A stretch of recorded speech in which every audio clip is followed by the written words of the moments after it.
To Kill a Mockingbird, video 14. As usual, let's start with some review here, right? Question. Who are Oliver Optic, Victor Appleton, and Edgar Rice Burroughs? Keep in mind that some of those guys there are pen names, you know, they're not the real names of the people, but that's not important here. Answer. They were three widely known authors of fiction and adventures, books for kids, you know, for all kinds of age. Mainly Edgar Rice Burroughs is quite popular, alright, even today, because I don't remember where I've seen it, but there was this magazine or an association, I'm sorry for my ignorance, but they were comparing Isaac Asimov, Edgar Rice Burroughs, and Tolkien, the guy who wrote The Lord of the Rings, and saying that those three guys were the most important authors when it came to fiction. I think that's a very nice selection, you know. Well, that's not the point here. Question. How did Jean is the narrator of the story, remember? How did Jean, Dill, and Jam spend the summer, right? Answer. Keep in mind they spent their summer improving the tree house, right? Fussing, running through a list of dramas as well, like playing, you know, they would play, each one would have a role and they would play. Okay, some of the questions now are actually vocabulary questions. Question. I don't know if I think I told you a little story about China berry last class. Why is China berry? Important question for you to keep for the rest of your life. Why is China berry important for me, Thiago? Answer. Because when I was a kid, we had two huge China berry trees in front of our house and one in the yard, and we used to play, we used to get the berries, you know, and use them as, you know, ammunition for fights. I think I haven't told you the story, so the question is kind of out of place, but that's not the point. Question. Who is Merlin in fiction? Answer. It's this magician, right, who helped Arthur in the legends of King Arthur, right? Question. If I'm longing for, I don't know, for the end of the year, do I want it to come? Answer. Yes, I do, because long is to desire, to want something a lot. Question. No, I don't have any other questions, so let's continue our reading. By the end of August, our repertoire, right? This is the way you pronounce that word, repertoire.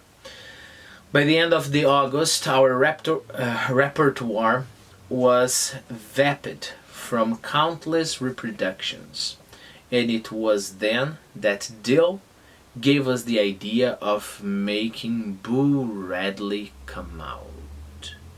Well, before we try to figure out what is going on here, let me give you some words. Well, repertoire is similar to Portuguese, right? Is a list of things you can use. For example, if you're a musician, your repertoire is the list of songs you sing, right? Vapid is important. I have here in our Quizlet, offering nothing that is stimulating or challenging. I put a very nice, cute picture of a baby that seems to be really bored. You know, this is how you know you're getting old.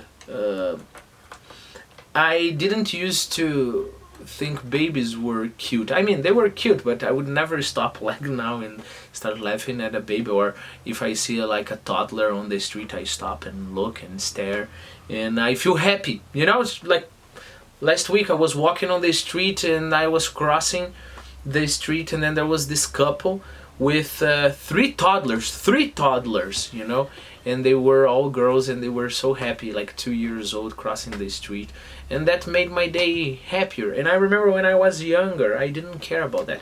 Maybe, of course, it's because I have 3 kids already, right? And if I manage to get rich, I'm going to have 2 more, or even 3, but I don't think I'll get rich. But that's okay, that's not the point. The point is that vapid is offering nothing that is stimulating or challenging. For example, I have the sentences there. A vapid conversation, okay? Lacking spirit or interest. Dull is another way to say that. Dull is very nice, a very nice word. Oh, the movie was so dull. Vapid is somewhat more rare, but dull is very much used. Another example for you to help your memory there. The minister's young and rather vapid wife. You got the point, right? Number 2, lacking sharpness or flavor. For example, a vapid tea, okay? Vapid tea is, I think it's nice. You know, when you try to make tea and the water is not hot enough, so you just put, you know, the bag of tea there, and then you sweeten it, and then you think you're drinking sweet water, right? It's because your tea is vapid. Okay, remember that we already have heard about Boo Radley. Right in the beginning of the story, we heard that he had something to do with the fact that Jim broke his elbow. Remember that? Okay, so I'm going to read it again. Let's see if you have a problem with it. But by the end of August, our repertoire was vapid from countless reproductions. What does he mean by that? Answer: it means that they played so many times those adventures that the adventures were boring, right? And it was then that Dill gave us the idea of making Boo Radley come out. The Radley Place fascinated Dill.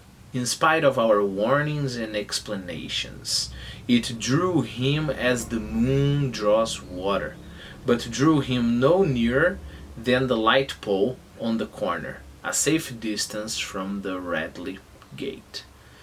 There he would stand, his arms around the fat pole, staring and wondering. The Radley Place jutted into a sharp curve beyond our house. I'm going to explain that jutted now, because this paragraph is pretty long. Look, I think I have a nice, very didactic way to explain.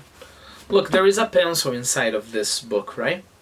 And you can just see because, you know, there's this hole here.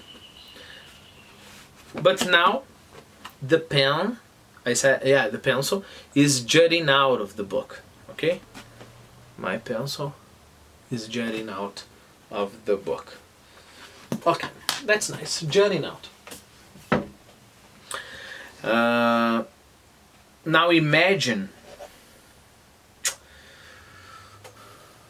a mountain. I think a mountain is nice, so you have the mountain like this, but then you have one part of the mountain that juts out, you know, like stick out. All right, I put two nice pictures there. All right, and stick out, by the way, is a nice way to say jut. And the formal definition I have there: extending out over or beyond the main body or line of something. A strip of land jutting out into the bay. Okay, you have the bay here, and then you have a strip of land jutting out into the bay. So the Radley Place jutted into a sharp curve beyond our house.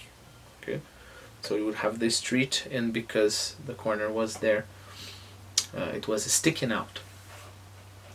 Walking south, one faced its porch.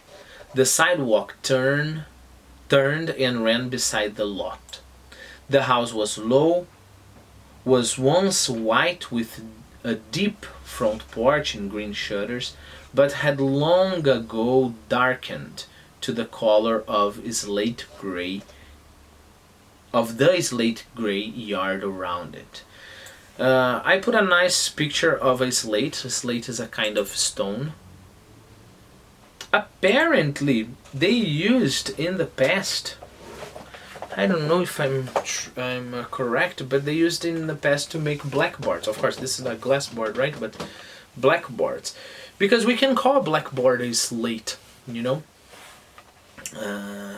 So it's the color of the blackboard. That's a nice connection. Okay, so the whole thing had darkened to the color of the slate gray yard around it. Rain-rotted shingles drooped over the eaves of the veranda. Oak trees kept the sun away. Okay, again we need vocabulary, and then I'll go back because here we have some words. Rotted, I put a very nice word picture there of rotted wood to expand your vocabulary. Decayed and broken down. But of course, fruits and vegetables are much more easily rotted, right? And then they become rotten. Rot is the verb, and then you have the rotten. I put in a rotten apple there for you to see. Shingle. What is shingle? Shingle is a small flat piece of wood that is used to cover a wall or roof of a building. So one more time. A small flat piece of wood that is used to cover the wall or roof of a building, you know. And then droop, I put a very nice picture of a flower, and the flower is like drooping, right? The flower is not standing upright, it is drooping, probably it is dying. So the formal definition is bend or hang down limply. Limply is like not hard, full of vigor, right? Look, I have to tell you something. Maybe you're asking, is it necessary, right? You give some examples and then you talk a little bit about the word, and then you talk about the picture, and then you read the definition. Yes, it is necessary, okay? Remember, knowing a word is not knowing a face of a word. Knowing a word is knowing the word from around, going around it, okay? There's no such a thing as I know this word, I don't know this word, okay? It's a continuum. You can know the word a little bit better, have more intimacy with the word, and this is what I'm trying to do here, okay? To give you some intimacy with the words. That's why I think it's extremely important that after you finish the video, you take a look at the Quizlet, you go to Youglish, you know, you explore. Otherwise, you just, you'll just be stuck with the outside of the words, or with the surface, just the surface of the words. Okay. Eave. What is eave? Eave is quite hard, or quite specific. It's the part of a roof that meets or overhangs the walls or a building, okay? So here you have a wall, and then here you have the roof, correct? Here you have the wall, and here you have the roof. There is a part here under the roof connected to the wall that we call eaves. Very, very specific vocabulary. Next video, I'll go back to this part, read it again, so make sure you internalize all of those words.